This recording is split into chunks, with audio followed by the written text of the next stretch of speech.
Bismillahirrahmanirrahim. Assalamualaikum warahmatullahi wabarakatuh.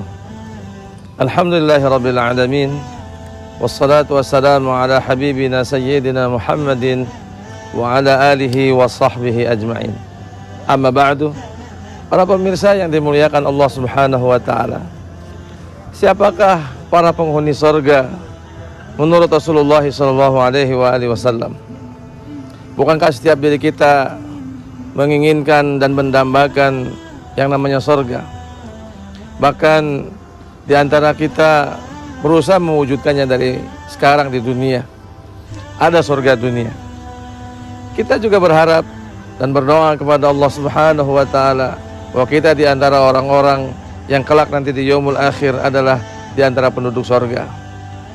Pernah suatu ketika Rasulullah SAW berkata, pada saat ada salah seorang laki-laki yang masuk ke dalam majelis Rasulullah SAW. Laki-laki itu wajahnya basah dengan air wudhu.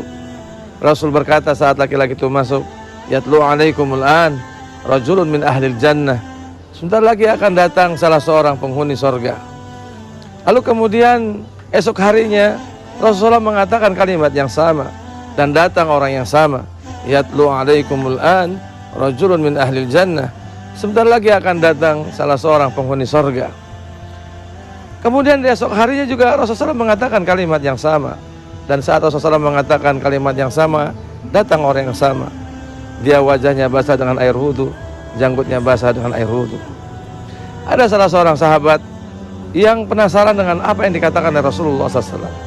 Dia begitu yakin bahwa Rasulullah SAW bukan sekedar berkata-kata, tetapi ini adalah merupakan pemberitahuan dari Allah Subhanahu wa taala perihal seorang laki-laki yang disifati sebagai penduduk surga. Lalu kemudian sahabat itu menemui laki-laki tadi dan menginap di rumahnya. Dia membayangkan penduduk surga adalah orang-orang yang pada sepanjang hidupnya dia beribadah kepada Allah Subhanahu wa taala. Malam hari dia terjaga. Dia saksikan orang yang dimaksud penduduk surga tadi ternyata tidak melakukan apa yang dia bayangkan. Katakanlah salat malam, rajin membaca Quran, atau paginya salat isyraq, atau salat duha, dan lain sebagainya. Apa yang digambarkan oleh sahabat ini tidak sesuai seperti apa yang dibayangkan. Ternyata laki-laki ini tidak memiliki amal yang khusus. Tetapi kenapa sampai yang dikatakan sebagai penduduk surga? Kenapa Nabi mengatakan akan datang salah seorang penghuni surga dan laki-laki itu datang dalam majelis Rasulullah SAW?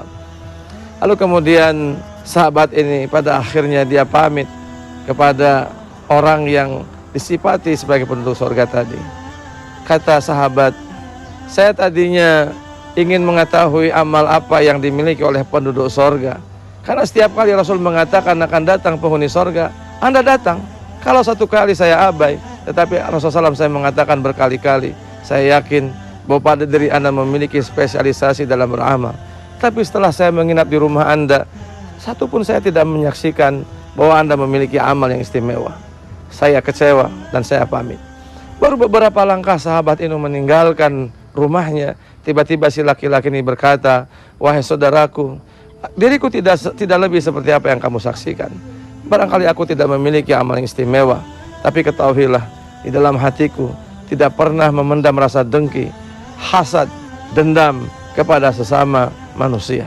Para pemirsa yang dirahmati Allah Subhanahu wa taala, ternyata penduduk surga yang disifati oleh Rasulullah SAW adalah orang-orang yang memiliki kebeningan hati, orang yang memiliki kebersihan hati, orang memiliki amal yang spesial, tahajud, lalu kemudian rajin tilawah Al-Quran, rajin melaksanakan sholat pagi, tetapi di hatinya memiliki kedengkian, hasad, memiliki dendam kepada sesama makhluk Allah Subhanahu wa taala, maka amalnya bisa saja habis karena sebab kotornya hati tersebut.